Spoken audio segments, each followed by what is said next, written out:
तो फाइनली ढूंढ ही लिया आपने। हाँ, मुझे उम्मीद थी आप ढूंढ लोगे।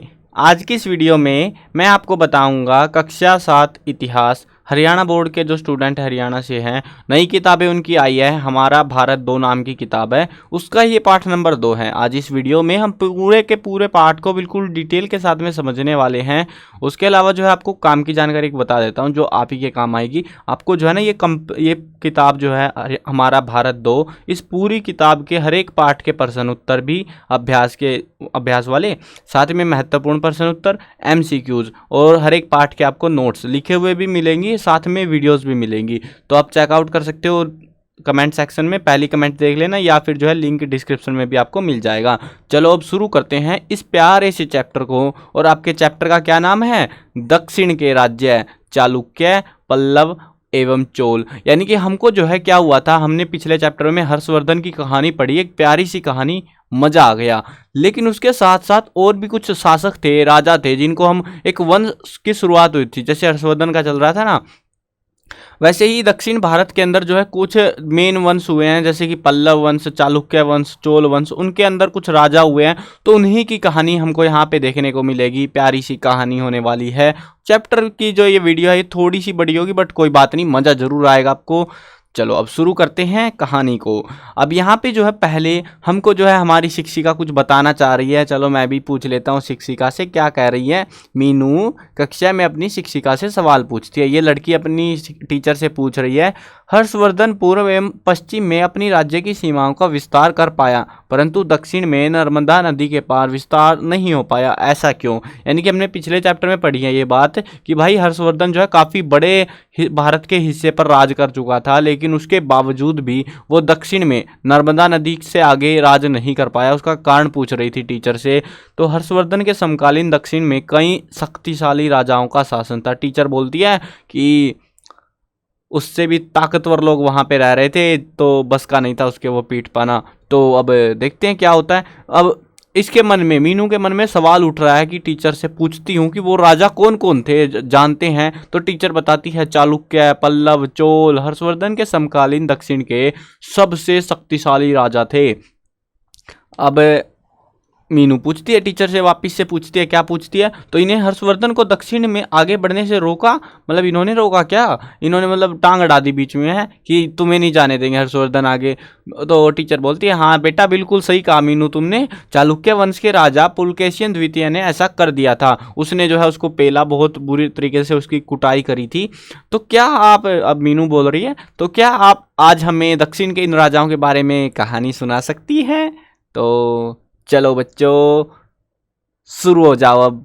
तो ये कहानी जो है अब टीचर लग गई है सुनाने, और ये कहानी हम भी सुनते हैं, आप भी सुनो। देखो भाई, वैसे तो ये कहानी जो है ना, स्टार्टिंग जो है ऐसे मनोरंजन के लिए दी जाती है, ताकि हमको थोड़ा सा मजा आ जाए, इंटरेस्ट बन जाए। और वही हुआ यहाँ पे। अभी हम जानेंगे इनकी कहानी, जो हमें मेन चीज़ है जो जाननी है वो जानेंगे, ठीक है।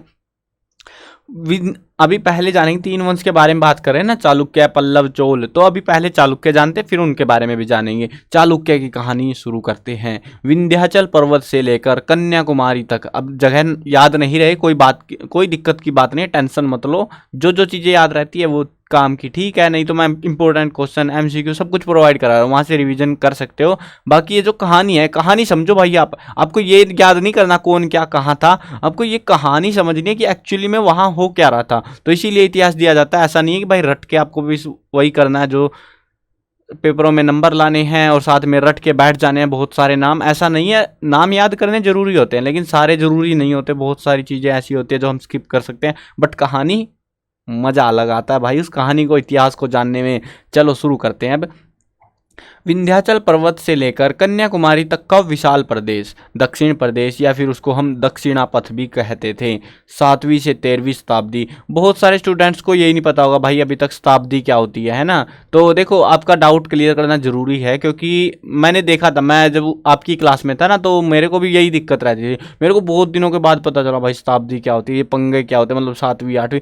मतलब देखो, समझो कंसेप्ट को। अभी हम चल रहे हैं, देखो जैसे कि आपका जन्म हुआ था, मान लो जो भी टाइम पीरियड रहा हो, ठीक है, 2000 से, अभी 2000 में तो हुआ नहीं होगा, 2005-7 में जब भी हुआ होगा, तो 2000 से लेके 2100 यानी कि पूरे 100 साल को हम शताब्दी कहते हैं। कितने साल को? 100 साल को। जब 100 साल पूरे बीत जाते हैं उसको हम शताब्दी कहते हैं या सदी भी कहते हैं उसको हम। तो अभी जो है ना, जैसे 2000 से 2100 के बीच चल रहा है हमारा टाइम। आज जो ये वीडियो बना रहा हूँ 2022 में, तो ये कौन से टाइम के अंदर आ रहा है? 2000 से 2021, मतलब 2100 के अंदर, तो 2022। अब ये जो है ना, हम यहाँ से देखते हैं, यहाँ से ये जो सदी है 13वीं सदी, तो ऐसे यहाँ पे अभी कौन सी सदी चल रही है? 21वीं सदी चल रही है, ठीक है। तो 13वीं सदी का मतलब क्या है? 1200 से 1300 के आसपास की बात कर रही है, ठीक है।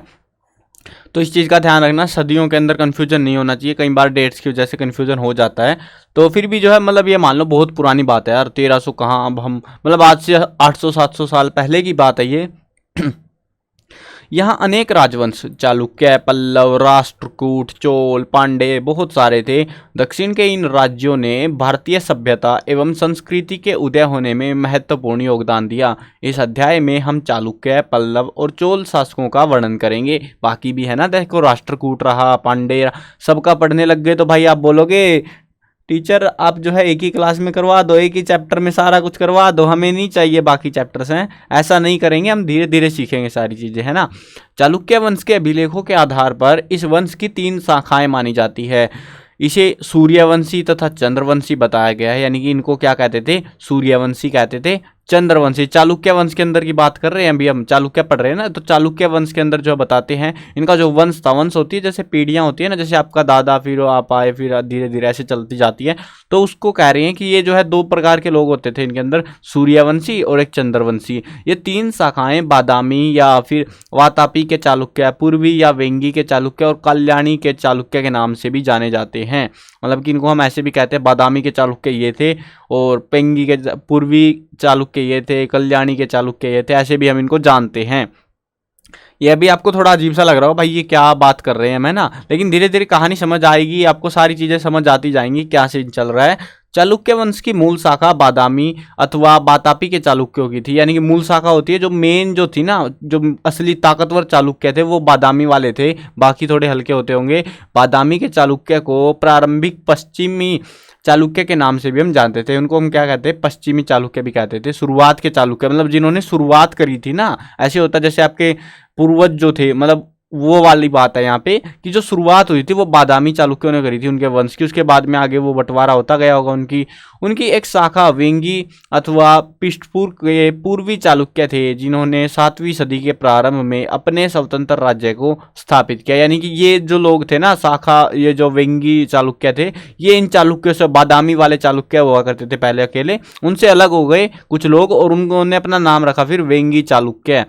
इनकी एक अन्य शाखा कल्याणी के चालुक्य थे, जिन्होंने बाद में पश्चिमी चालुक्य भी पुकारा गया और जिन्होंने 10वीं सदी के उत्तरार्ध में राष्ट्रकूट शासकों से अपने वंश के राज्य को पुनः छीन लिया और एक बार फिर चालुक्यों की कीर्ति को स्थापित किया। यानी बीच में राजा ऐसे ही थे कि मतलब होता क्या था, रियासतें, जैसे आपका जो घर है मान लो, ऐसे ही रियासतें होती थी, बहुत बड़े बड़े जागीरें होती थी, तो उन पे जो है राजाओं की लड़ाइयाँ होती रहती, मेरी है ये ज़मीन, मेरी है, तेरी कैसे हो गई।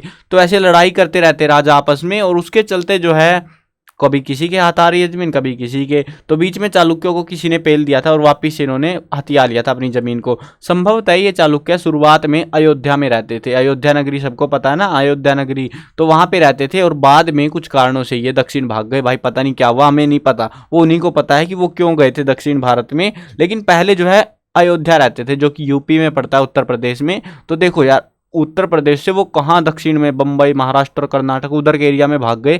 पता नहीं क्या कारण हुआ, वो हमको भी नहीं पता, इनको भी नहीं पता, और तुमको भी कोई बात नहीं, तुम्हें भी नहीं पता, ठीक है। चलो आगे बढ़ते हैं। बादामी के चालुक्य, जिसको हम वातापी के चालुक्य के नाम से भी जानते हैं, तो इनके बारे में पढ़ते हैं। बादामी के चालुक्यों ने 6ठी सदी के मध्यकाल से लेकर 8वीं सदी के मध्यकाल तक के 200 वर्षों के समय में दक्षिणापथ में विस्तृत साम्राज्य का निर्माण किया। यानी कि जो दक्षिणापथ है, दक्षिण का जो मेन रास्ते होते थे, तो वहां पर जो मेन जो ज़्यादातर एरिया था उन पर 200 सालों तक इन्होंने राज करा था। डीडीसी सरकार ने उनको स्थानीय कन्नड़ परिवार का माना है, जिनको बाद में क्षत्रियों के स्थान प्रदान किए गए। उन्होंने अपने वंश के इस नाम को चलक, चलिक, चलुक, किसी भी चालुक नाम से कि किसी प्राचीन व्यक्ति से प्राप्त किया और चालुक्य कहलाने लगे। मतलब उनको भी नहीं पता, हमको भी नहीं पता। मतलब ये जो चालुक्य ऐसे होता है ना कि जैसे आपको कुछ कहते होंगे, नाम आपका होगा तो वो जो है कहीं ना कहीं से आया होगा, बट इनका क्या था, इनको जो है पहले कोई पूर्वज हुआ होगा जिसको चलक चलीक चलुक पता नहीं क्या कहते थे, मतलब इन्हीं में से कुछ कहते होंगे, अंदाजा ही मार सकते हैं हम तो उन्हीं के नाम से इनका जो नाम पड़ गया वो पड़ गया चालुक्य, ठीक है ना। इस वंश का सबसे पहला शासक था जयसिंह, ये नाम याद रखना आपको। इस वंश का जो ये शुरुआत थी ना, चालुक्य वंश की जो शुरुआत करी थी जयसिंह ने करी थी। उसके बाद उसका बेटा आया रणराज, सिंहासन पर बैठा। अब इतने सारे नाम याद नहीं रहेंगे, ठीक है, तो इसीलिए मैं बता रहा हूँ, पहले वाले हमेशा पूछते हैं एग्जाम में, तो पहले वाला नाम याद रखना है आपको, जयसिंह, ठीक है। उसके बाद में रणराज का बेटा आया, पुलकेशिन प्रथम हुआ, जिसने वातापी के किले का निर्माण किया और उसे अपनी राजधानी बनाया। उसका उत्तराधिकारी कीर्तिवर्मा प्रथम था, जिसने कदम्ब, कोंकण, नल आदि राजवंशों के राजाओं को हराकर अपने राज्य का विस्तार किया। अब राज्य विस्तार कैसे होता था, दूसरे राजा की हत्या कर दो, उसकी जमीन पे कब्जा कर लो, तो वही था राज्य का विस्तार। तो इस राजा ने जो है कुछ विस्तार भी करा, इसने कीर्तिवर्मा प्रथम ने। उसकी मृत्यु के बाद उसका भाई मंगलेश ने गद्दी के उत्तराधिकारी पुलकेशिन द्वितीय का संरक्षक बनकर शासन किया। यानी कि अब जो है यहाँ पे एक नया बंदा आता है जो कि पुलकेशिन द्वितीय है, तो उसका जो भाई था ना इस राजा का भाई, तो ये ऐसे कुछ भाई भूई होंगे या तो ये जो भाई था मंगलेश ने उसकी जो है उसकी संभाल करी, रक्षा करी। उसके बाद आया सही से प्रॉपर तरीके से, उस टाइम पे इतना कुछ कर नहीं पाया, प्रॉपरली जब उसका शासन आया, पुलकेशिन द्वितीय राजा बना, तो उस समय जो हुआ वो हम आगे पढ़ेंगे। बट फिलहाल एक फैक्ट भी दे रखा है बीच में, क्या आप जानते हैं, क्या जानते हैं भाई, बता दो हमको भी। एहोल कर्नाटक के बीजापुर में स्थित बादामी के निकट बहुत प्राचीन स्थान है। यहाँ से पुलकेशिन द्वितीय का 634 ईस्वी का एक अभिलेख हमको मिला है। अब कुछ स्टूडेंट को नहीं पता होगा अभिलेख क्या होता है। अभिलेख जो है ना पत्थरों पे कुछ लिखे होते हैं, जैसे हम लोग जो है ना आजकल कॉपी पे लिखते हैं, पहले के टाइम पे कॉपी किताबें नहीं होती थी मतलब इतनी यूज में नहीं आती थी। ज़्यादातर जो चीज़ें थी वो पत्थरों पे लिखी जाती थी, खोद खोद के, पत्थरों को तोड़ तोड़ के, तो उनको हम अभिलेख कहते हैं। तो ऐसे ही जो है कुछ पत्थर हमको मिले होंगे, या फिर जो है ऐसे कागजात भी मिल जाते हैं बहुत बार, तो उन चीज़ों को हम अभिलेख कहते हैं। जो लिखी हुई पुरानी बातें हैं ना वो मिलती हैं, तो उनको अभिलेख कहा जाता है। इसका रचयिता थे जैन कवि रवि कीर्ति। इस अभिलेख में पुलकेशिन द्वितीय की विजयों का वर्णन है कि पुलकेशिन द्वितीय ने कैसे दूसरे राजाओं की नाक में दम कर दिया और कैसे उसने जीत हासिल करी, बहुत सारी जीतें। चलो अभी ये जो बंदा था ये काम का बंदा है, और इसकी जो है ना ये छोटा सा पैरा, ये याद रखना आपको, क्योंकि ये काम का है, एग्जाम में पूछ सकते हैं पुलकेशिन द्वितीय का वर्णन कीजिए, ऐसा कुछ करके। चलो वो तो बाकी मैं जो क्वेश्चंस बनाऊंगा उसमें भी आपको बेनिफिट मिल जाएगा, वहां से भी कर सकते हो।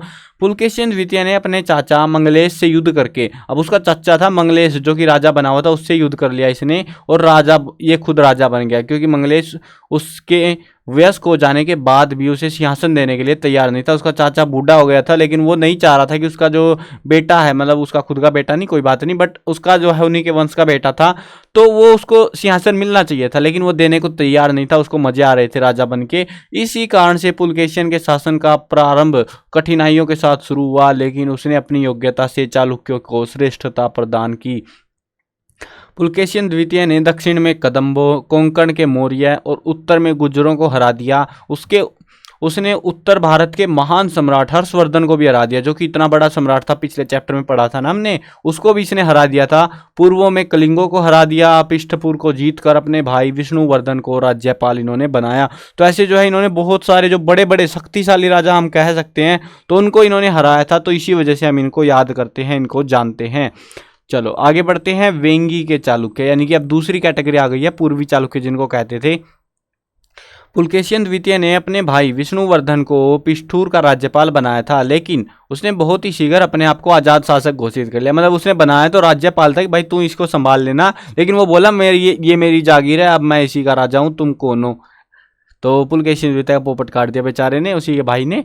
तो अब विष्णुवर्धन ने जो है मकर ध्वज, विषम सिद्धि नामक जो है उपाधियां कुछ धारण करी। उसके बाद कई शासक जैसे कि जयसिंह प्रथम, इंद्रवर्मन भी हुए। पूर्वी चालुक्यों की पहली राजधानी पृष्ठपुर थी, उसके बाद वेंगी बनी और फिर बाद में राजमहेंद्री भी बनी। ऐसे राजधानी बदलते रहे, मजे आ रहे थे उनको राजधानी बदलने में। जैसे पहले के टाइम में ना भारत की राजधानी कलकत्ता हुआ करती थी, बाद में जो है दिल्ली बनाई गई थी, वैसे जो है ये पहले के राजा भी ऐसे ही करते रहते थे, राजधानी इधर उधर करते रहते थे। विष्णुवर्धन प्रथम के बाद जो है अनेक राजाओं ने वेंगी वंश को संभाला। विजयादित्य द्वितीय और विजयादित्य तृतीय वेंगी वंश के सबसे अधिक शक्तिशाली राजा साबित हुए। यानी कि नाम है विजय, मतलब इनको नाम सोचने में नहीं आ रहा था ना, तो इन्होंने क्या करा, विजयादित्य तो पहले से ही था तो उसको दूसरा और उसका तीसरा ऐसे वर्जन निकाल रखे थे इन्होंने। अधिक शक्तिशाली शासक हुए जिन्होंने पल्लव, पांडव, पश्चिमी गंग, दक्षिण कौशल, कलिंग, कलचुरी और राष्ट्रकूट शासकों को भी हरा दिया। मतलब कि बहुत सारे इलाके हैं जो कि दक्षिण भारत में तो और थोड़ा सा पूर्वी भारत में, तो उनको जो है इन्होंने खास तौर पे पेला और वहां पे कब्जा करते चले गए। अब जो ये विजयादित्य तृतीय के पश्चात जो है चालुक्य भीम एक बंदा था, वो जो है अब राजा बनता है। उसका संपूर्ण शासनकाल राष्ट्रकूट शासक कृष्ण द्वितीय से संघर्ष करते हुए बीत गया। वह कई बार हारा भी, लेकिन इस संघर्ष ने चालुक्यों की शक्ति को कमजोर कर दिया। मतलब पिटाई होगी तो भाई सेना मरेगी, खर्चा आएगा, सब कुछ होता है ना, तो वही सीन हुआ यहाँ पे भी। अब राजवंश के विभिन्न व्यक्तियों ने बाहरी शक्तियों की सहायता लेकर सिंहासन पर कब्जा करने का प्रयास किया।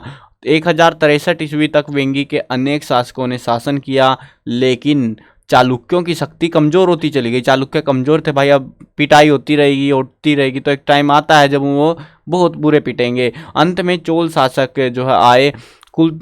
कुलोतुंग ने वेंगी के शासक जो है विजय द्वितीय सप्तम को हराकर इस वंश के साम्राज्य को चोल साम्राज्य में मिला लिया। मतलब पहले चालुक्य थे, अब उसी जमीन पे एक नए राजा, एक साम्राज्य विस्तार आ चुका था जिसको चोल साम्राज्य कहा गया बाद में। और उसके बाद में तो आगे हम पढ़ेंगे चोल ने क्या क्या कांड रचे। बट एक और कैटेगरी थी कल्याणी के चालुक्य, जिसको हम पश्चिम चालुक्य भी कहते हैं।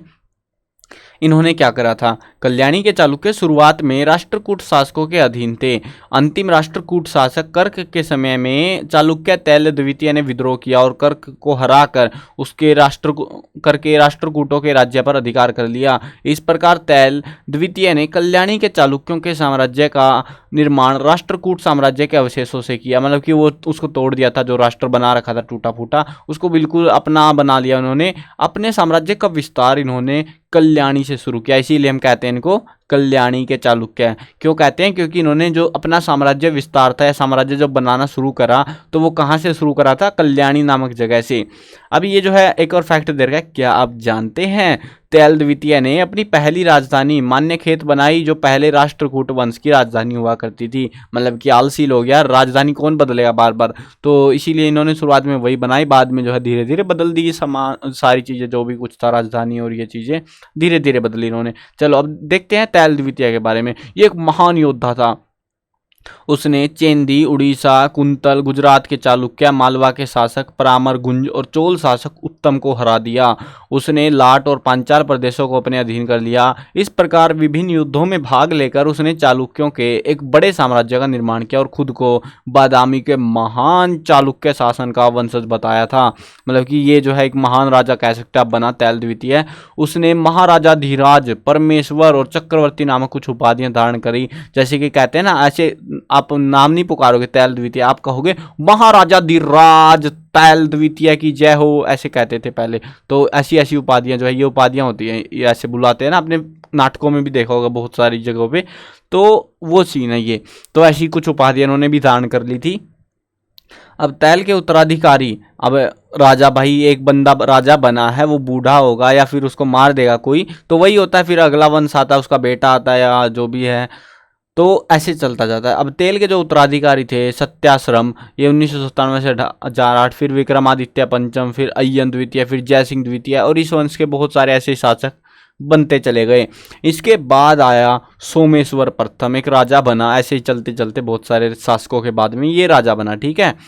अब उसने कोंकण को जीता और मालवा, गुजरात, दक्षिण कौशल और केरल पर हमला कर दिया। कलचुरी शासक राजा धीराज ने सोमेश्वर की राजधानी कल्याणी को लूटने में सफलता पाई, लेकिन वह संघर्ष करता रहा और अंत में एक युद्ध में राजा धीराज चोल मारा गया। मतलब कि जो राजा था ना चोलों का, वो ही मार दिया इन्होंने। और उसके भाई राजेंद्र चोल द्वितीय ने सोमेश्वर के हमलों के विरुद्ध चोल राज्य की रक्षा करने में सफलता पाई और अंत में 1063 में जो है सोमेश्वर की हार हो गई। सोमेश्वर ये जो युद्ध था वो हार गया। अब सोमेश्वर प्रथम के बाद जो है सोमेश्वर दूसरा बन गया। मतलब कि उसी का होगा कोई भाई भूई, तो वो सोमेश्वर द्वितीय बना। और उसके बाद जो है विक्रमादित्य फर्स्ट शासक बना। विक्रमादित्य ने अनेक राजाओं से युद्ध करके अपने राज्य का विस्तार किया।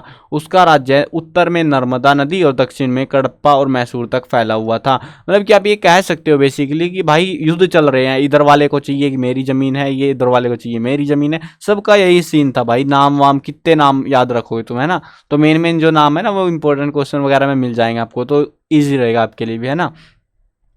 अब विक्रमादित्य के बाद जो है सोमेश्वर तृतीय और फिर जो है जगदेव मल तैल शासक बना। तैल के समय में चालुक्य राज्य छिन्न भिन्न हो गया, यानी कि वो बिखर चुका था टुकड़ों में।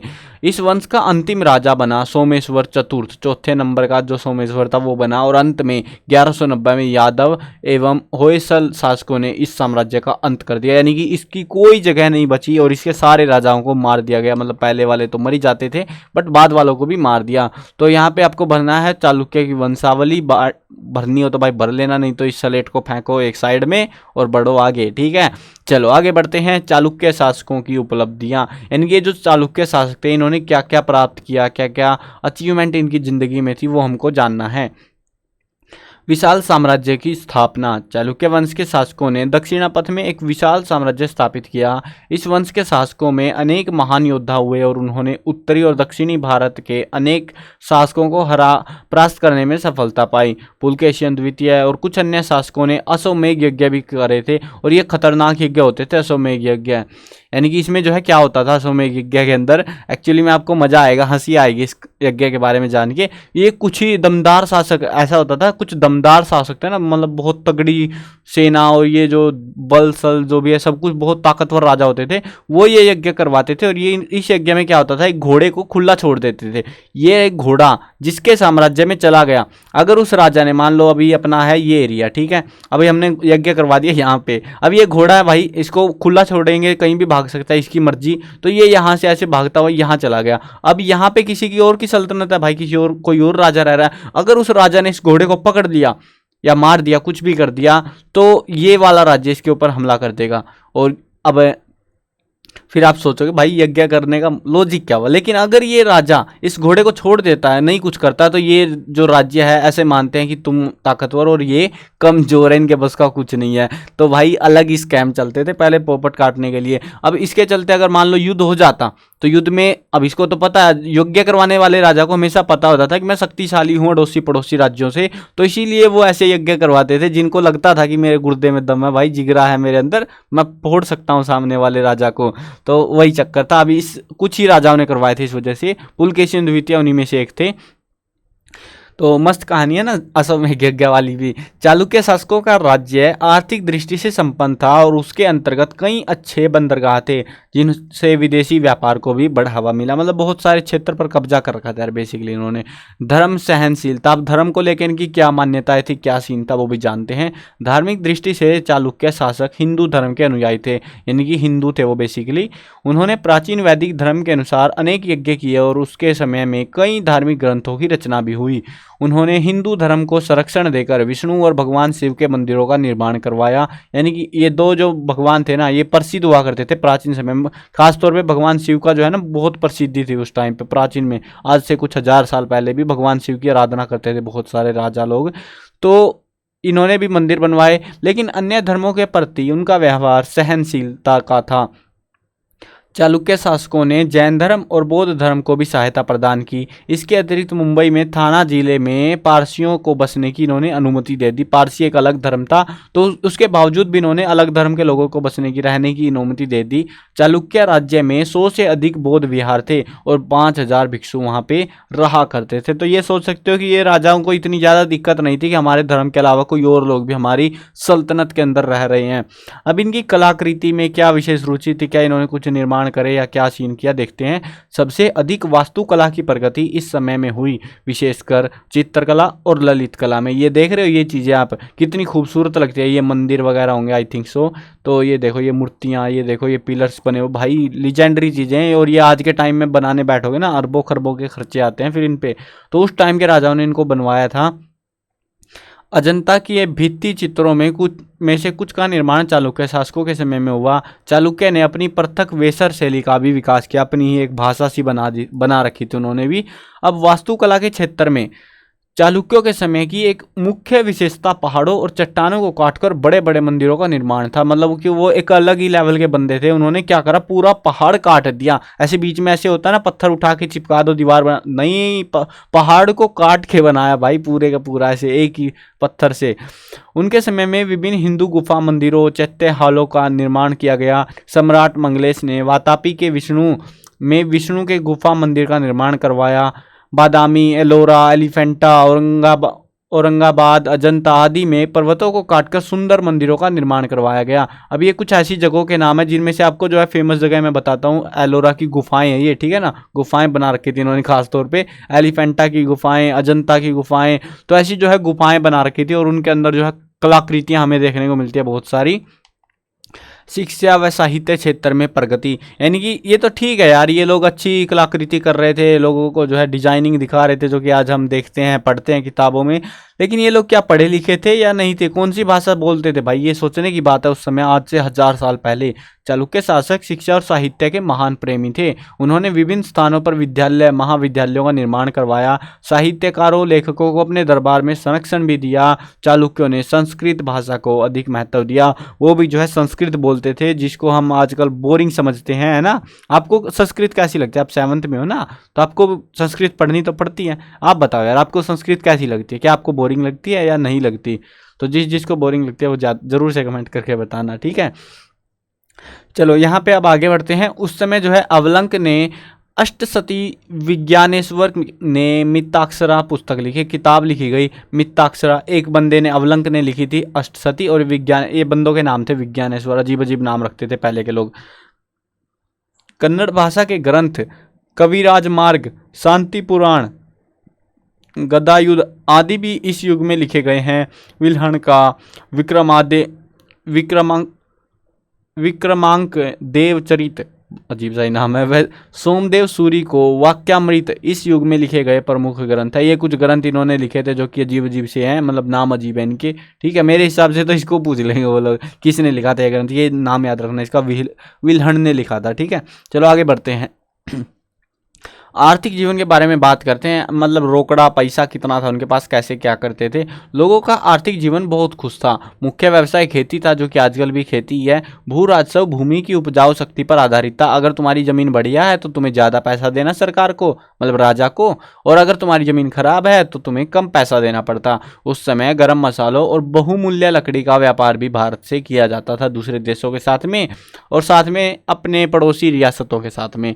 अब प्रशासनिक व्यवस्था कैसी थी, इनका जो शासन था वो कैसे चलता था। चालुक्यों की प्रशासनिक व्यवस्था उच्च कोटि की थी। शासक जो है प्रशासनिक इकाई का केंद्र बिंदु था। ऑलमोस्ट जो है ना, एक चीज ध्यान रखनी है आपको, आज से जो है ना कुछ 800-1000 साल पहले या उससे पहले के जो भी राजा थे, उन सभी राजाओं का एक सेम सीन था। सब में जो है राजा ही मेन लीडर होता था, जो कि कुछ भी फैसला करे कोई उसको बदल नहीं सकता था। मतलब कि वो कह सकते हैं आप, वो उनका केंद्र बिंदु होता था राजा। उनके पास असीमित शक्तियां होती थी और वे शक्तियों का प्रयोग जनता की भलाई के लिए करते थे। अपनी जनता की या फिर नहीं भी करे भाई, वो राजा के ऊपर डिपेंड करता है। बट जो भी था, राजा सबसे ऊपर होता था, भगवान के बराबर मानने लगे थे कुछ रियासतों में तो उनको। चलो यहाँ पे हमको कुछ दे रखा है प्रशासनिक इकाई और प्रशासनिक अधिकारी। जैसे कि साम्राज्य का जो है राजा, राष्ट्र जो प्रांत है वो राष्ट्रपति संभालता, देश जिला देशाब्दी, शहर को जो है पतन स्वामी, गांव को जो है गामुंड। भाई ये क्या है, अजीब अजीब से नाम, चलो जानते एक बार। साम्राज्य को प्रशासनिक सुविधा, अच्छा ऐसे बांटा गया था इनको, मतलब कैसे, जैसे आजकल आपको देखने को मिलता है ना, पूरा देश है हमारा, देश के अंदर जो है फिर राज्य हैं, फिर राज्यों के अंदर आपको जिले मिलते हैं देखने को, फिर जिलों के अंदर फिर गांव आते हैं। वैसा सा इनका सीन था, मतलब जिलों के अंदर शहर आते हैं, शहरों के अंदर फिर गाँव भी आते हैं। तो ऐसा सीन इनका चल रहा था पूरा मामला ये। अब देखते हैं, हमारा एक वंश पूरा खत्म हो चुका है, चालुक्य वंश। अभी हमारे पास आ चुका है दूसरा वंश, जिसको हम कहते हैं पल्लव वंश। यार और क्या कहेंगे हम, 3 ही वंश पढ़ने हमको। तो भारत के सुंदर सुदूर दक्षिण में, मतलब सुदूर होता है बहुत दूर, ठीक कह सकते हैं आप एक तरीके से, दक्षिण में जो है पल्लव राजवंश का उत्थान हुआ। सुदूर दक्षिण के इस भाग को तमिल प्रदेश भी पुकारा जाता है, यानी कि तमिलनाडु का जो एरिया है ना, तमिलनाडु है जहाँ पे, वहाँ से इनकी शुरुआत हुई थी। सातवाहन वंश के पतन के बाद एक बड़ा वंश था ये सातवाहन वाला। अब ये धीरे धीरे इनकी कमजोरी आती गई, कुछ बाहरी शासक इनके ऊपर हमले करते गए और इनका पतन हो गया। अब उनके पतन के बाद जो है उनके राज्य के दक्षिण पूर्वी भाग पर पल्लव वंश ने अपना कब्जा कर लिया और कांची को अपनी राजधानी बना दिया। पल्लव वंश के शासकों का ज्ञान हमें प्राकृत और संस्कृत ताम्रपत्रों और समुद्रगुप्त के प्रयास प्रशस्ति से होता है। पल्लव शासकों की उत्पत्ति का अनुमान तीसरी सदी से किया जाता है कि उस समय जो है तीसरी सदी के आसपास इन लोगों का जो है विकास होने लगा, मतलब ये तरक्की करने लगे। शिव स्कंद वर्मा, विष्णुगोप आदि जो है इनके प्रारंभिक शुरुआती कुछ शासक थे, लेकिन पल्लवों की जो महानता का काल था ना वो 6ठी शताब्दी के अंतिम चरण में उनके शासक जो है सही शिव विष्णु के समय में से शुरू हुआ और इनके शासक कुछ इस प्रकार से थे जिनको हम पढ़ेंगे नीचे। लेकिन उससे पहले साइड में एक फैक्ट दे रखा भाई, वो भी पढ़ लेते हैं। तमिल शब्द जो है तोंडेयर को संस्कृत में पल्लव कहा गया है, इसी से यह वंश पल्लव वंश कहलाया गया, ठीक है ना। तो मतलब ऐसे अजीब सा पुरानी लैंग्वेज से ट्रांसलेट कर आके ऐसे कुछ भी नाम रख देते थे। फिर विभिन्न पल्लव शासक, चलो सबसे बड़ा जो मेन शासक था, देखो इन्होंने बताया ना तीसरी सदी में शुरुआत हुई, लेकिन 6ठी सदी के आसपास इनकी अच्छे से जो है खातिरदारी हुई, मार्केट बना, मतलब राज्य विस्तार इनका हुआ। तो उससे पहले जो शासक थे वो ऐसे काम चलाओ जिंदगी जी रहे थे, लेकिन अच्छी जो शुरुआत हुई थी वो शिव विष्णु के बाद से हुई थी। तो ये पहले शासक थे, ये एक महान शासक थे। उसने कावेरी से कृष्णा नदी तक अपने साम्राज्य का विस्तार किया। शिव विष्णु ने साहित्य और कला को संरक्षण दिया। संस्कृत का महान कवि भारवी उनके दरबार में था और उसके समय में महाबलीपुरम नगर कला का केंद्र स्थान बन गया था। उसने अवनी सिंह की उपाधि धारण की। उसने चोलों को पराजित कर चोलमंडलम पर अधिकार कर लिया। उनकी कुछ इलाका होगा चोलमंडलम के नाम से, तो उस पर कब्जा इन्होंने कर लिया था। अब महेंद्र वर्मन प्रथम इसने क्या किया, चलो इसके बारे में भी जानते हैं।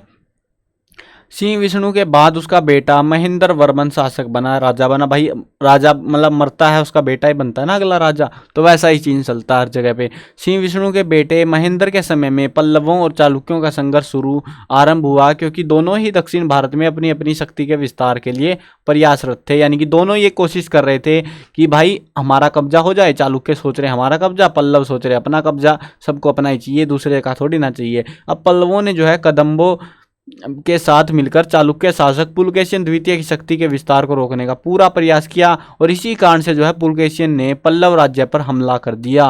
मतलब कि बोला है तू ज्यादा फुदक रहा है, आजा तेरे को बताता हूँ, पहले बाद में देखूंगा पड़ोसियों को। तो इस आक्रमण से जो है पल्लव राजधानी कांची की सुरक्षा तो हो गई, लेकिन पुलकेशियन ने उससे जो है उसके उत्तरी प्रांत वेंगी को छीन लिया, जहां उसने अपने भाई विष्णुवर्धन को राज्यपाल बनाया। अब ये विष्णुवर्धन वही बंदा था यार, अभी थोड़ी देर पहले पढ़ के आए थे जिसके बारे में कि उसने फिर अपना जो है बोला कि ये तो मेरा इलाका है, मैं ही राजा बनूंगा, और जो है पुलकेशियन द्वितीय से अलग हो गया और एक अलग वंश इन्होंने वेंगी वंश की शुरुआत करी थी। देखो अब आप समझ रहे हो ना वेंगी वंश कैसे आया, यानी कि एक जगह थी वेंगी और इसी वजह से इनको वेंगी चालुक्य कहा जाने लगा, ठीक है। और जिसने पूर्वी चालुक्यों के राज्य की स्थापना करी, फिर अलग से चालुक्य उन्होंने बनाए। अब यहाँ पे कुछ साइड में देखा महेंद्र वर्मन प्रथम पढ़ते हैं इसके बारे में। साहित्य एवं ललित कला का प्रेमी था, कवि और गायक भी था। मतविलास प्रहसन नामक संस्कृत ग्रंथ इन्होंने लिखा। त्रिचनापल्ली, चिंगिलपुट और अकार्ट में बहुत से मंदिरों की स्थापना की जो पहाड़ी की चट्टानों को काटकर बनाए गए थे। एक झील का निर्माण इन्होंने करवाया। शुरुआत में जैन थे लेकिन बाद में ये शैव बन गए। मतलब सब लोग ऐसे ही थे पहले के टाइम में, धर्म वर्म बदलते रहते थे। अब नरसिंह वर्मन प्रथम ये नया शासक आया। अब जो महेंद्र वर्मन का बेटा था ये नरसिंह वर्मन एक महान शासक बना। उसके समय में भी पल्लवों का बादामी के चालुक्यों से संघर्ष होता रहा। चालुक्य शासन पुलकेशियन द्वितीय ने उसके राज्य पर आक्रमण किया और 642 में उसकी राजधानी वातापी पर अधिकार कर लिया। इन्हीं युद्धों में पुलकेशियन द्वितीय मारा गया, और मतलब ये तो महान लीडर था ना इनका चालुक्यों का, तो वो मारा जा चुका था। और पल्लवों ने चालुक्य राज्य के दक्षिणी भाग पर कब्जा कर लिया। कि बोले ऐसे कैसे भाई, तुम मजाक समझ रहे हो हमको, तो अब राजा मर गया है कौन संभालेगा, जब तक संभालेगा तब तक हम कब्जा कर लेते हैं। तो वही हुआ, इन्होंने मौका का फायदा उठाया और कब्जा कर लिया। नरसिंह वर्मन ने चालुक्यों की शक्ति को दुर्बल करके मैसूर तक अपने साम्राज्य का विस्तार कर लिया। उसके बाद उसने जो है चोल, चेर, पांडे ऐसे जो शासक थे उनको हरा के दक्षिण की ओर साम्राज्य को अधिक विस्तार दिया। नरसिंह वर्मन ने महाबलीपुरम, जिसको हम कहते हैं मामल्लपुरम, में भी मंदिरों का कुछ निर्माण करवाया, जो अब जो है मामल्लपुरम के रथ मंदिर कहे जाते हैं। जो ये वाले फोटो आप देख रहे हो ना, रथ कहाँ है भाई इसमें, वैसे आई डोंट नो रथ कहाँ छिपा दिया इन्होंने, बट जो भी है ये वाला मंदिर है हमारा, और इसको जो है रथ मंदिर कहते हैं। उसने जो है त्रिचनापल्ली में भी मंदिर बनवाए। उसके समय में चीनी यात्री एक बंदा आया, हुएनसांग, ये काफ़ी प्रसिद्ध बंदा है, एक चीनी यात्री था जिसने बहुत सारी बातें लिखी थी भारत के राजाओं के बारे में। ये कांची आया था और उसने वहाँ का बहुत अच्छा वर्णन किया था। इसको जो है हर कोई ऐसे वर्णन के लिए जानते हैं, बस इसने बहुत सारा जो है हमें मतलब ऐसे ज़रूरी क्यों है आप जानते हो इसको, ये इसीलिए ज़्यादा ज़रूरी है क्योंकि इसने जो किताबें लिखी ना उस टाइम का वर्णन किया, उससे हमें ज़्यादा आइडिया मिला कि भाई उस टाइम पे जो शासक लोग थे, मतलब ऐसे होता है ना जैसे व्लॉगर आ गया हो एरिया में, तो वो काम हो गया था। ये ह्वेनसांग एक व्लॉगर ही था जो चीन से आया था यहाँ का व्लॉग बनाने उस टाइम पे, मतलब पहले के टाइम पे कैमरे तो होते नहीं थे, तो किताबों में व्लॉग बनाया था इसने, और वो किताबें आज बहुत काम की हैं क्योंकि उनसे हमें बहुत सारी जानकारी देखने को मिलती है। चलो आगे बढ़ते हैं, इस व्लॉगर को याद रख लेना, ठीक है, नाम याद रखना इसका। नरसिंह वर्मन के बेटे आए फिर महेंद्र वर्मन द्वितीय, उसने केवल 2 सालों तक राज करा और उसके बाद उसका बेटा परमेश्वर वर्मन प्रथम राजा बन बैठा। लेकिन पता नहीं क्यों भाई 2 साल में क्या ही उखाड़ दिया इसने, बोला चल कोई ना टाइम पास करके निकल लेता हूँ मैं तो। अब अगला राजा आता है नरसिंह वर्मन द्वितीय। परमेश्वर वर्मन के बेटे नरसिंह वर्मन द्वितीय का समय शांति का रहा। उसके समय में राज्य में समृद्धि बढ़ी। उसने चीनी सम्राट के दरबार में अपना राजदूत भी भेजा था। नरसिंह वर्मन द्वितीय की मृत्यु के बाद उसका बेटा परमेश्वर वर्मन द्वितीय राजा बना और उसने अंतिम समय में चालुक्यों से पुनः संघर्ष शुरू कर दिया कि चालुक्य ज़्यादा फुदक रहे हैं, चलो वापिस पीट के आते हैं। परमेश्वर वर्मन के उत्तराधिकारी दंती वर्मन, नंदी वर्मन व अपराजित हुए, जो अयोग्य निकले, मतलब कि वो किसी काम के, कुछ उत्तराधिकारी मतलब कि कुछ बेटे हुए उनके राजा बने और वो निकम्मे निकले, उनके बस का कुछ नहीं था। चोल शासक जो है आदित्य प्रथम ने 893 में इस वंश के अंतिम शासक अपराजित पर आक्रमण करके उसको मार डाला और इससे पल्लव राज्य साम्राज्य का अंत हो गया। मतलब पहले के जो राजा थे यार इतने ताकतवर, इतने बलशाली होते थे, लेकिन धीरे धीरे एक वंश जो है हरामी निकले, नकली बंदे निकले और उनको जो है बाहरी शासकों ने पीट पीट के मार डाला और इनके वंश को पूरा खत्म कर दिया।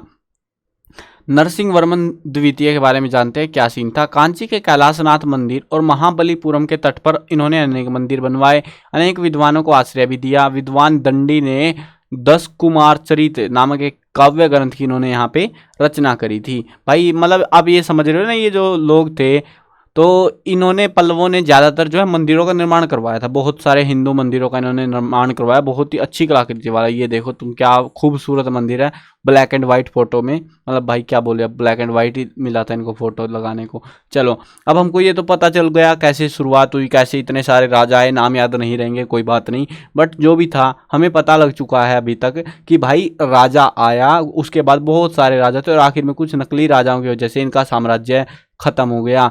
अब इन जो शासक थे, पल्लव शासकों की कुछ उपलब्धियां थी, कुछ प्राप्ति भी इन्होंने करी, अचीवमेंट करी थी, वो क्या है चलो उसको जानते हैं। पहली है शासन व्यवस्था कैसी थी इनकी। पल्लवों की शासन व्यवस्था बहुत कुछ गुप्त और मौर्य सम्राटों की शासन व्यवस्था के समान थी। मतलब यार सारे लोग जो है ना राजा ऑलमोस्ट सेम सा काम करते। इसमें सम्राट राज्य का प्रधान होता था, वही बात हो गई ना पिछले वाली, वह बड़ी बड़ी उपलब्धियां धारण करता, राज्य की संपूर्ण शक्तियां उसमें केंद्रित होती, परंतु सम्राट की सहायता के लिए विभिन्न मंत्री और राज्य के अन्य बड़े पदाधिकारी होते थे।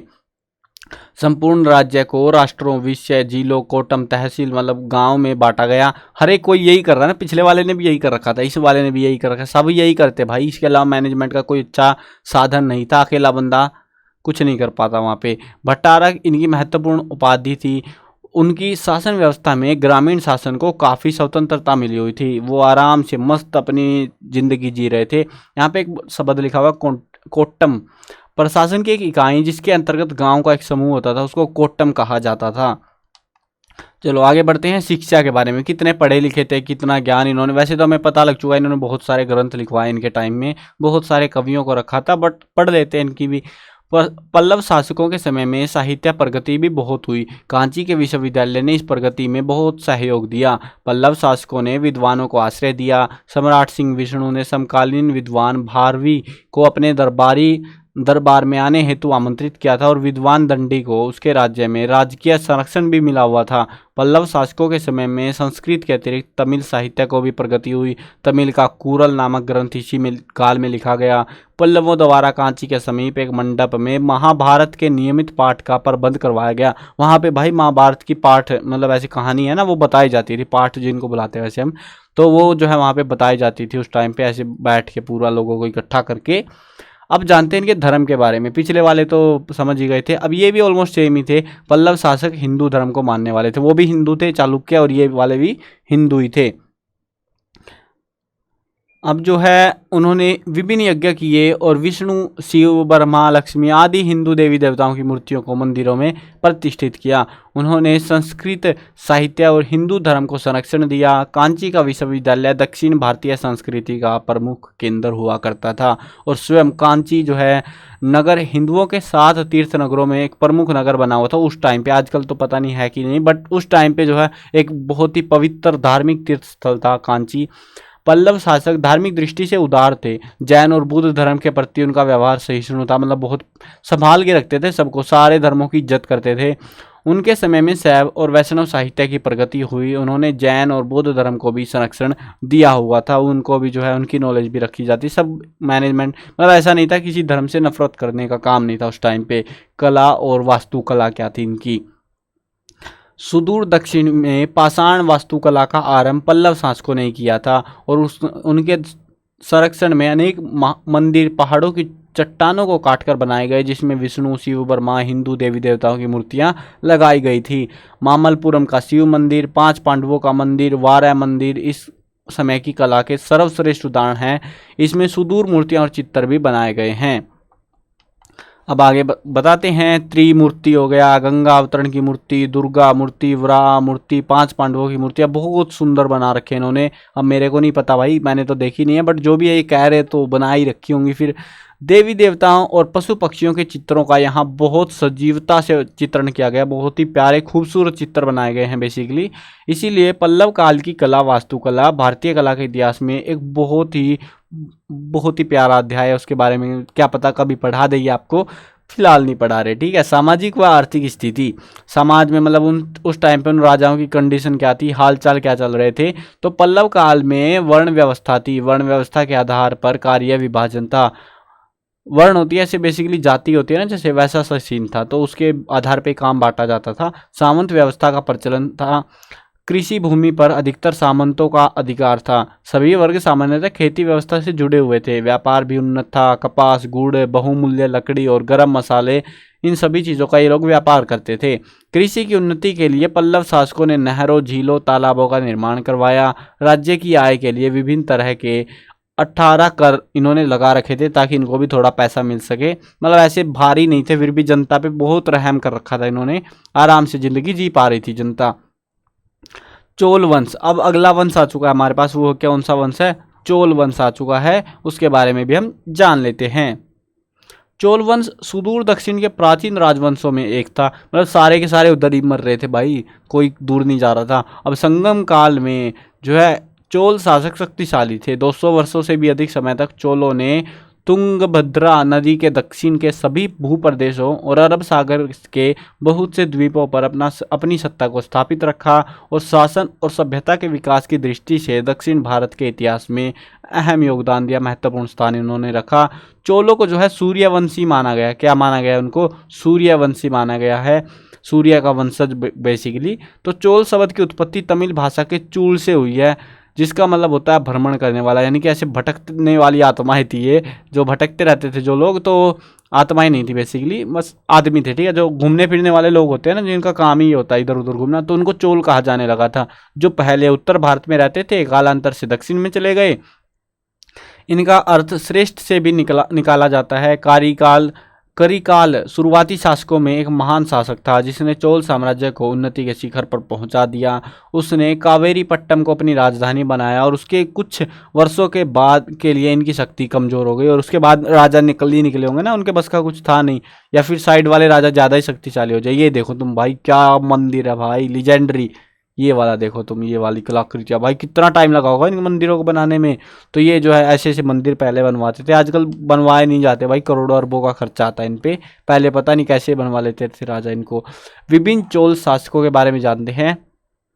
विजयालय, अब एक एक करके सबके बारे में जानेंगे थोड़ा थोड़ा सा। 9वीं सदी के चोल शक्ति की पुनः स्थापना में प्रमुख योगदान विजयालय का था। उसने पल्लव और पांड्यों के संघर्ष से लाभ उठाया और पांड्यों से तंजौर को छीनकर उसे अपनी राजधानी बना लिया। उसने कावेरी की निमन घाटी और कोलसन घाटी पर जीत हासिल करी और थोड़ा सा क्षेत्र इसके कब्जे में आ चुका था ठीक ठाक, और जिंदगी जीता रहा फिर अपना। उसके बाद आया आदित्य प्रथम। अब विजयालय का बेटा और उत्तराधिकारी आदित्य ने जो है पल्लव शासक अपराजित को पांड्यों के विरुद्ध सहायता दी। बाद में 893 के लगभग उसने अपराजित को परास्त करके मार दिया। मतलब ऐसे जिंदा बच गया तो फिर क्या फायदा, क्या पता दूसरे दिन फिर आ जाए खड़ा होके, तो मार ही दिया उसको। और संपूर्ण तोंड मंडल पर अपना अधिकार करके चोल वंश के स्वतंत्र राज्य की स्थापना कर दी। उसने पश्चिमी गंगों को भी अपनी अधीनता स्वीकार करने के लिए बाध्य कर दिया। उसने अपनी राजधानी तंजौर में बहुत सारे भगवान शिव के मंदिरों का निर्माण करवाया। उसके बाद आए परांतक प्रथम। परांतक ने श्रीलंका और पांड्य शासक राज सिंह की सम्मिलित सेनाओं को हरा कर अपने राज्य का विस्तार किया। भाई जिगरा था इस बंदे में लग रहा है। राष्ट्रकूट शासक कृष्ण तृतीय ने गंग शासक के साथ मिलकर चोल राज्य पर आक्रमण करके उसको कमजोर कर दिया। 950 के बाद 985 तक चोल वंश के शासक काफी कमजोर रहे, क्योंकि भाई साइड वाले राजा ज़्यादा इकट्ठे हो गए ना, एक शक्ति बन चुके थे वो, तो इस वजह से वो ज़्यादा कुछ कर नहीं पाए। उसके बाद आए राजा प्रथम। राजा भाई क्या ही नाम रख रखा है। राजा प्रथम ने जो है चोल वंश की खोई प्रतिष्ठा को फिर से वापस पाया। उसने अनेक राजाओं को हरा कर पराजित करके अपने साम्राज्य को सुरक्षित बनाया। वह एक महान विजेता होने के साथ साथ कुशल प्रबंधक और कला साहित्य का संरक्षक भी था। उसके बाद आते हैं राजेंद्र प्रथम। राजेंद्र प्रथम अपने पिता की तरह एक महान शासक था। जैसे पिता वैसे ही बेटा, भाई पिता को पता था ऐसे ऐसे संभालना, वैसे ही बेटा भी देख रहा है पिता को। उसने अपने पिता के शासनकाल में ही शासन संबंधित कार्यों में निपुणता प्राप्त कर ली थी। उसने अपने पिता के साथ कई महत्वपूर्ण युद्धों में भाग भी लिया था। राजेंद्र प्रथम को चोल सम्राट का स्तंभ भी कहा जाता है, क्योंकि इसने संभाल लिया था ना पूरे इस साम्राज्य को। उसने अपने साम्राज्य के विस्तार के लिए पांड्यों, चेरों, श्रीलंका, चालुक्यों और जो है बंगाल आदि क्षेत्रों पर जीत हासिल करी। मतलब बहुत सारे इलाके कब्जा लिए बेसिकली इन्होंने। उसने बंगाल व बिहार पर विजय प्राप्त करके गगईकोंड की उपाधि धारण की और गगईकोंड चोलपुरम नामक एक राजधानी की स्थापना की। भाई क्या ही नाम रख रहे हो तुम लोग, हमको याद भी करने हैं। इनको नहीं पता था उस टाइम पे कि हमारे लिए किताबें लिखी जाएंगी और फिर हमको याद भी करने पड़ेंगे, तो उसी चक्कर में जो है इन्होंने अजीब अजीब नाम रख के बैठ गए भाई उस टाइम के हिसाब से। राजेंद्र चोल के उत्तराधिकारी को विभिन्न शासकों से लंबा संघर्ष करना पड़ा, जिसके कारण उनकी शक्ति कमजोर होती चली गई।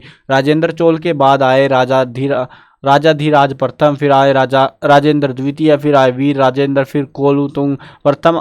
ऐसे राजा बनते चले गए, लेकिन इनकी शक्ति कमजोर होने के कारण चोल वंश का पतन शुरू हो चुका था। 1310 में आए अलाउद्दीन खिलजी के सेनापति मलिक काफूर ने चोलों के प्रदेशों पर कब्जा मार लिया। अब अलाउद्दीन खिलजी काफ़ी अहम योद्धा, खतरनाक योद्धा था, तो इसने पेल दिया इनको। भाई तुम्हारे अंदर कुछ नहीं था, भगा दिया सबको, कि कौन चोल कौन कौन है पता नहीं, भगा दिया सबको भाई जो जो फालतू बोल रहा था। अब देखते हैं इनके बारे में चोल शासकों की उपलब्धियां, यानी कि उन्होंने क्या क्या उपलब्धियां हासिल करी थी। पहले जानते हैं शासन व्यवस्था के बारे में। चोल शासक कुशल शासक प्रबंधक थे। केंद्र के शासन का प्रधान सम्राट होता, वही सेम सीन यार जो पिछले वाले में था, और वह सम्मानित उपाधियां भी धारण करता था, जैसे कि तंजौर, गंगेकोंड चोलपुरम, क्या ये मुडीकोंडन और कांची। समय समय पर विभिन्न चोल सम्राटों की राजधानी, ऐसी कुछ राजधानियां ये बदलते रहे, कभी कुछ ऐसे चलता रहा इनका। चोल शासक निरंकुश होते हुए भी प्रजा की भलाई और सार्वजनिक हित के कार्य में लगे रहना अपना प्रमुख कर्तव्य मानते थे। चोल शासकों ने अपने समय में भी युवा राज को चुनने और शासन में उसे शामिल करने की परंपरा को आरंभ किया था। सम्राट का पद पैतृक होता था, यानी कि पिता से बेटे ऐसे चलता रहता था वो। सम्राट की सहायता के लिए विभिन्न मंत्री और अन्य बड़े पदाधिकारी भी होते थे। राज्य के अधिकारियों को बड़ी बड़ी उपाधियां और जागीरें दी जाती थी। अधिकारी उच्च और निम्न दो प्रकार के होते थे। ऊपर की श्रेणी को पेरुदेनम और नीचे की श्रेणी को सिरुदनम कहा जाता था। उड़नकुट्टम नामक कर्मचारी राजा का जो है निजी सहायक होता था, यानी कि जो भी राजा को सहायता चाहिए वो कौन सहायता प्रदान करेगा, उड़ुकुट्टम। ऐसे कर्मचारी नहीं बुलाते थे, उसको बुलाते उड़ुकुट्टम, उड़नकुट्टम। भाई क्या अजीब नाम रख रखे हैं। चोल शासकों ने एक व्यवस्थित असैनिक शासन संगठन की स्थापना भी की थी। अब इनकी जो है जानते हैं सैनिक व्यवस्था, यानी कि अब युद्ध लड़ रहे थे कमजोर, वैसे ज़्यादा कुछ उखाड़ नहीं पाए थे ये लोग, फिर भी जो भी कुछ इन्होंने करा, कैसी राजा सेना कैसे मैनेज हो रखी थी वो जानते हैं। चोल सम्राट ने एक अच्छी विशाल सेना का गठन किया और श्रेष्ठ नौसेना तैयार की। हाथी, घोड़सवार और पैदल सैनिक सेना के मुख्य अंग थे।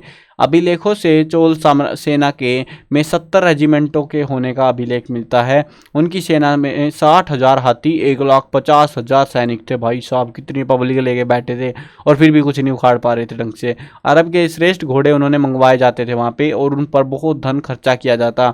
सैनिकों की छावनियाँ होती और जब उन्हें जहाँ उन्हें शिक्षा अनुशासन का प्रशिक्षण भी दिया जाता था। भाई खर्चा पूरा कर रहे सेना पे, सेना ही कुछ नहीं कर रही थी लग रहा है मुझे तो। सम्राट के अंगरक्षक पर अलग से होते थे, बॉडीगार्ड जिनको बुलाते हैं, जिन्हें जो है वेलाई कारा हम कहा करते थे उस टाइम पे। अब पता नहीं, अब तो बॉडीगार्ड कहते थे जिनको हम, उस टाइम पे वेलाई कारा कहते थे। योग्य सैनिकों और सरदारों को क्षत्रिय शिरोमणि की उपाधि देकर सम्मानित भी किया जाता था। इनकी न्याय व्यवस्था कहती थी, मतलब न्याय करते थे या क्या सीन था उनका वो भी जानते हैं। चोलों ने एक संगठित न्याय व्यवस्था का गठन किया। अपराध होने पर अधिकतर जुर्माना लगाया जाता है, क्योंकि भाई अगर जेल में डाल देंगे, जेल भरनी है, जुर्माना लगाएंगे तो पैसा आएगा, है ना। हत्या किए जाने पर 16 गायों का जुर्माना किया जाता है, यानी कि अगर उसने किसी ने हत्या कर दी तो उसको जो है राजा को 16 गाय देनी पड़ेंगी, गायें जो है देनी पड़ेंगी। और मृत्यु दंड भी उनको दे दिया जाता था। कई बार तो राजा सबसे बड़ा न्यायाधीश माना जाता था। हर एक जो है ना, जितनी भी पहले के जो राजा वंश थे उनमें राजा ही सब कुछ होता था, राजा ही भगवान के बराबर था। न्यायाधीश प्रमुख न्यायाधीश था, उसका जो फैसला जो मर्जी उसकी होगी वही वो कर सकता था, मतलब इच्छा अनुसार काम कर सकता था वो। प्रशासनिक इकाइयाँ, चोलों ने संपूर्ण साम्राज्य को 6 प्रांतों में विभाजित किया। प्रांत को मंडलम और इसके अध्यक्ष को वायसराय कहा गया। मंडलम का विभाजन कोट्टम और नाडु में होता था और कोट्टम को आगे नाडु में विभाजित किया जाता था। नाडु की सभा को नाटार कहा जाता और जिससे गांव व नगरों के प्रतिनिधि होते थे। मतलब कि अपने अपनी भाषा थी भाई सब। जैसे अब हम हिंदी में बोल रहे हैं, अब अंग्रेज हमारी भाषा कैसे समझेंगे। हम लोग कुछ कहते हैं, जैसे गाँव कहते हैं, वो क्या कहते हैं, विलेज। तो भाई फर्क है ना, वही बात है इनकी बस, और ज़्यादा फर्क नहीं है। मतलब नाम वाम है यार, सीधी बात है, अजीब से नाम है। अब यहाँ पे एक फैक्ट भी दे रखा है, क्या आप जानते हैं, क्या जानते हैं भाई, वर्तमान पंचायत व्यवस्था चोल प्रशासन की देन है। तो ये जो पंचायत वाला सिस्टम है ना गांव में, ये चोल नहीं चोल की वजह से ये हमें देखने को मिला, उसी के टाइम में शुरुआत हुई थी इसकी। स्थानीय स्वशासन कैसा था इनका। चोल शासन की एक मुख्य विशेषता स्थानीय स्वशासन माना गया है। चोल शासन में गांव से लेकर मंडल तक के, मतलब शहरों तक के लिए स्वशासन की व्यवस्था थी। गांव की महासभा का शासन में बहुत महत्व था। इसके अतिरिक्त कुरुम, नाडु और मंडल तक के प्रतिनिधि सभाएं होती, जिनसे शासन में सहयोग प्राप्त किया जाता था। गांव में 2 प्रकार की संस्थाएं काम करती थी, उर तथा सभा। उर गांव के सामान्य लोगों की और सभा जो है विशेष लोगों का संगठन होता था। ऐसे कुछ ऐसे होते हैं ना, अमीर लोग या जो है रुतबे वाले लोग, वो एक ग्रुप में रहते और जो नॉर्मल लोग थे वो अलग ग्रुप में रहा करते थे। अब इनकी आर्थिक स्थिति और जान लेते हैं। आर्थिक धार्मिक 2 ही बचे हैं बस, आई थिंक सो। तो आर्थिक स्थिति यानी कि पैसा कैसे था इनके पास, कितना कहाँ से आता था। चोल शासन में प्रजा सुखी और खुश थी। चोल शासकों ने कृषि की वृद्धि के लिए सिंचाई की अच्छी व्यवस्था की, जो राज्य की आय और प्रजा की समृद्धि का मुख्य आधार था। उसने उनके समय में व्यापार और उद्योगों में भी प्रगति हुई। राजमार्गों की सुरक्षा का अच्छा प्रबंध था और एक शक्तिशाली नौसेना के कारण समुद्री मार्ग से विदेशी व्यापार भी तेज हो गया। उस समय विदेशों में भी व्यापार होता था। चोल साम्राज्य सामंतीय अर्थव्यवस्था पर आधारित था। धार्मिक स्थिति, धर्म को लेकर क्या मान्यताएं थी इनकी। चोल शासक जो है शैव या फिर विष्णु संप्रदाय के समर्थक थे। मतलब आप कंफ्यूज हो रहे हो भाई, शैव आ रहा है वैष्णव आ रहा है क्या है। देखो वैष्णव था विष्णु भगवान और शैव था शिव भगवान, तो उसी के जो है समर्थक थे ये। मतलब एक अलग टाइप के जो है थोड़ी सी मान्यताएं अलग होती थी इनकी। मतलब कहते वही थे बट थोड़ा सा नाम अलग करके थोड़ी सी मान्यताएं बदल देते थे। चोलों के समय में दक्षिण भारत में शैव और वैष्णव संप्रदाय का प्रसार हुआ। इस काल में मंदिरों का स्थान प्रमुख बन गया था। मंदिर धर्म, शिक्षा, कला और जन सेवा के केंद्र बन गए। इस कारण जो है चोल शासकों ने बहुत सारे मंदिर, मतलब जितने 3 शासक 3 वंश हमने पढ़े, तीनों के तीनों ने यही करवाया भाई, मंदिर ये बनवाए हैं अपनी जिंदगी में। इतने सारे मंदिर बनवा दिए, आधों को तो बाद में तोड़ दिया गया था, कुछ बाहरी राजाओं ने आए ना, उन्होंने तोड़ दिया। साहित्य और कला, चोल सम्राटों का शासनकाल तमिल साहित्य का स्वर्ण काल था, यानी कि सबसे ज़्यादा तरक्की इस टाइम पे हुई थी। साहित्य के क्षेत्र में मुख्यतः काव्य ग्रंथों की रचना हुई। जैन विद्वान तिरुत देवर, भाई क्या नाम है, इसने जो है जीवकंचितामणि और जो है उसके बाद तोलामोली ने जो है सूलामणि और कंबन ने जो है रामावतारम नामक जो है कुछ ग्रंथ लिखे थे। ललित कलाएं, चोल शासक महान निर्माता थे। उनके समय में अनेक नगर, झील, बांध, तालाब बनाए गए। राजेंद्र प्रथम द्वारा अपनी राजधानी गंगईकोंड चोलपुरम के निकट जो बनवाई गई झील बहुत बड़ी थी। उसने अनेक उससे जो है अनेक नहरें निकाली गई थी, मतलब कि बहुत बड़ी झील कह सकते हो बेसिकली आप। तो ये पूरा सीन था। अब यहाँ पे एक माइंड मैप दे रखा है जो कि मस्त है यार, ये चलो ऊपर ये तो कुछ नहीं है, माइंड मैप देखा, चलो जानते हैं ये क्या सीन है। देखो प्रमुख पल्लव शासक थे सहिष्णु, विष्णु, महेंद्र वर्मन, नरसिंह वर्मन द्वितीय, ननिद वर्मन। ये टाइम भी दे रखा साथ में, यहाँ पे भी ऐसे दे रखा विजाल्य, आदित्य प्रथम, ऐसे कुछ राजा। भाई नाम तो मेरे को पता है कितने याद रहते, तुमको भी याद नहीं रहेंगे, मेरे को भी नहीं रहेंगे। जो मेन मेन नाम है ना वो मैं आपको पॉइंट मतलब इंपॉर्टेंट क्वेश्चंस में प्रोवाइड करा दूंगा, साथ में MCQs वगैरह अभ्यास के प्रश्न, तो ये हम अलग वीडियो में करेंगे। बट हाँ, कमेंट सेक्शन चेकआउट कर लेना, पहली कमेंट आपको मिल जाएगी, लिंक मिल जाएंगे जिसमें आपको लिखे हुए मिलेंगे सब कुछ, और साथ में वीडियोस भी मिलेंगी। तो यही सीन है भाई। चलो वीडियो ख़त्म करते हैं। मैं कवर करने वाला हूँ क्लास 1 से लेकर 12th तक सभी सब्जेक्ट की वीडियो। हरियाणा बोर्ड का पूरा सिलेबस आपका करवाने वाला हूँ, जिसके अंदर जो है ना आपको साथ में एग्ज़ाम के टाइम पे इम्पोर्टेंट क्वेश्चंस वगैरह और साथ में पेपर्स वगैरह पिछले सालों के एनालिसिस, बहुत सारी चीज़ आपको मिलने वाली है। तो आप सब्सक्राइब कर सकते हो चैनल को, साथ में घंटी वंटी मन करे तो दबा लेना ताकि अपडेट दूँ मैं टाइम से मिल जाए आपको बस, और क्या। चलो मिलते हैं नई वीडियो में, बाय बाय।